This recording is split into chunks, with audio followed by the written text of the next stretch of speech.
Today, it's all about the teachers and excitement, and it all starts with a high five. 8 hours later, it's still smoking. They're having a really tough time. What these criminals didn't know is David has security. Lots of it. A sneak peek of what the hat will look like this year, and I must say, I think this year's hat just looks extra special. The 13th hour. They started dancing at 6 yesterday. Stay indoors because of this.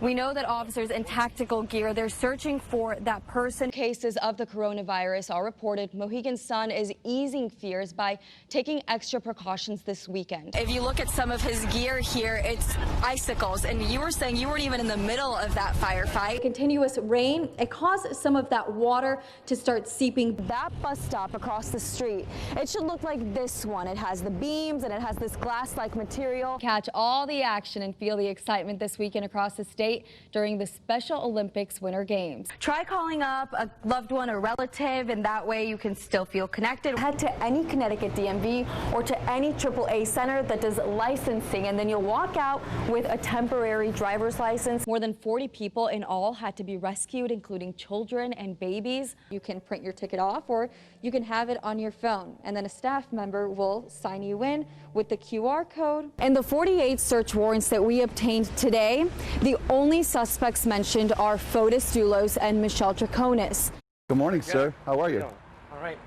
Inspired by his role model, Anthony Bourdain, J.R. Rusgrove greets customers like family. His beliefs on people and how you treat people and food in general. He took a risk in his early 40s, quitting his job.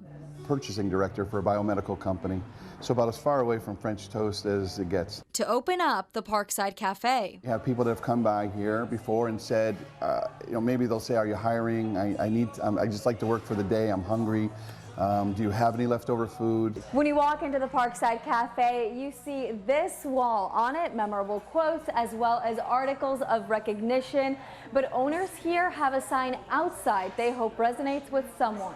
To the person going through our trash out back looking for food, you are a human being and worth more than a meal from a dumpster. Workers noticed the unusual activity a few weeks ago. What we noticed was in this area, it was always in this area, the bags would be very, not ripped open like an animal would rip it open, very gently opened. Rusgrove put 2 and 2 together, then posted this sign. Like I said, it kind of broke our heart. His proposal, whoever you are, come inside for a warm meal. No charge, no questions asked. Maybe it's a husband and wife, maybe it's a family. Again, I don't really know, and I don't really care. I care to the extent that I just don't want to see anybody hungry. And to the mystery person, no matter what your situation is today, we still believe in your tomorrows. Help is waiting inside with a warm cup of coffee.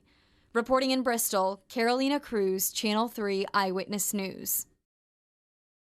Splashes of color have taken over Hillside Avenue. Such a great story about a community coming together. It's clear to see from the ground up. When you drive down the street, you see this is how we treat each other. We treat each other with love and acceptance. The 6-color flag flew at the Stokes household for the first time last month. Like when I first put it out, he was like, ooh, and he had like a kind of strong reaction, that something was going to happen, and we made it all through June, and nothing happened. The streak ended last week. It was kind of one of those things where, I think that I've done a really good job of healing some of the wounds. Christopher says someone drove by his home, rolled down their window, and yelled a derogatory term based on his sexuality. This flag was the only pride flag here on Hillside Avenue. Now it's just one of many. A neighbor named Josh took a stand with an idea. He said, let's get flags up.